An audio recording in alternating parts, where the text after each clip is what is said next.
दिन बातों बातों में राजा कृष्णदेवराय ने तेनालीराम से पूछा, अच्छा यह बताओ कि किस प्रकार के लोग सबसे अधिक मूर्ख होते हैं और किस प्रकार के सबसे अधिक सयाने।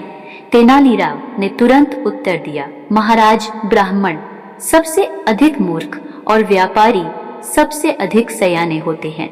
ऐसा कैसे हो सकता है? राजा ने कहा, मैं ये बात साबित कर सकता हूँ।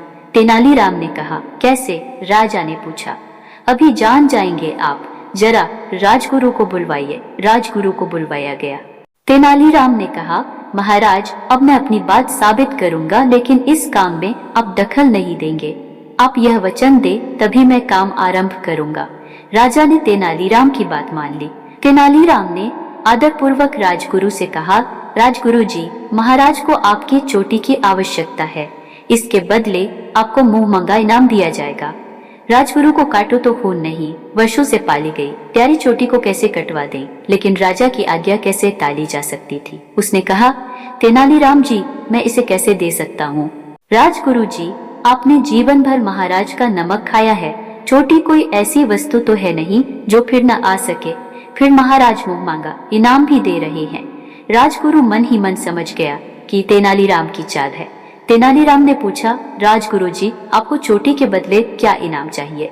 राजगुरु ने कहा, 5 स्वर्ण मुद्राएं बहुत होंगी। 5 स्वर्ण मुद्राएं राजगुरु को दे दी गई और नाई को बुलावा कर राजगुरु की चोटी कटवा दी गई।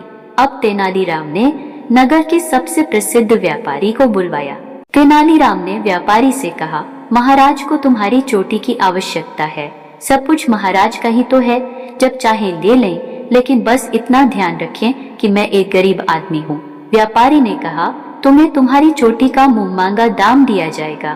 तेनालीराम ने कहा, सब आपकी कृपा है, लेकिन। व्यापारी ने कहा, क्या कहना चाहते हो तुम? तेनालीराम ने पूछा, जी बात यह है कि जब मैंने अपनी बेटी का विवाह किया था तो अपनी चोटी की लाज रखने के लिए मैंने पूरी 5000 स्वर्ण मुद्राएं खर्च की थी।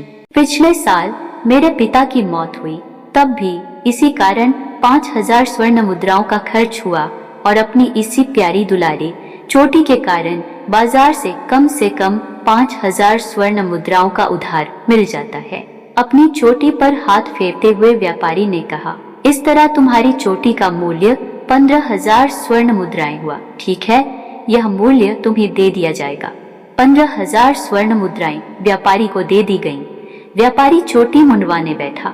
जैसे ही नाई ने चोटी पर उस तरह रखा, व्यापारी करक कर बोला, संभल कर नाई के बच्चे, जानता नहीं यह महाराज कृष्णदेवराय की चोटी है। राजा ने सुना तो आग बूला हो गया। इस व्यापारी की यह मजाल कि हमारा अपमान करे। उन्होंने कहा, धक्के मारकर निकाल दो इस सिरफिरे को। व्यापारी 15000 स्वर्ण मुद्राओं की थैली को लेकर वहां से भाग निकला। कुछ देर बाद तेनालीराम ने कहा, आपने देखा महाराज, राजगुरु ने तो 5 स्वर्ण मुद्राएं लेकर अपनी चोटी मुंडवा ली। व्यापारी 15000 स्वर्ण मुद्राएं भी ले गया और चोटी भी बचा ली। आप ही कहिए, ब्राह्मण सयाना हुआ कि व्यापारी? राजा ने कहा, सचमुच तुम्हारी बात एक निकली।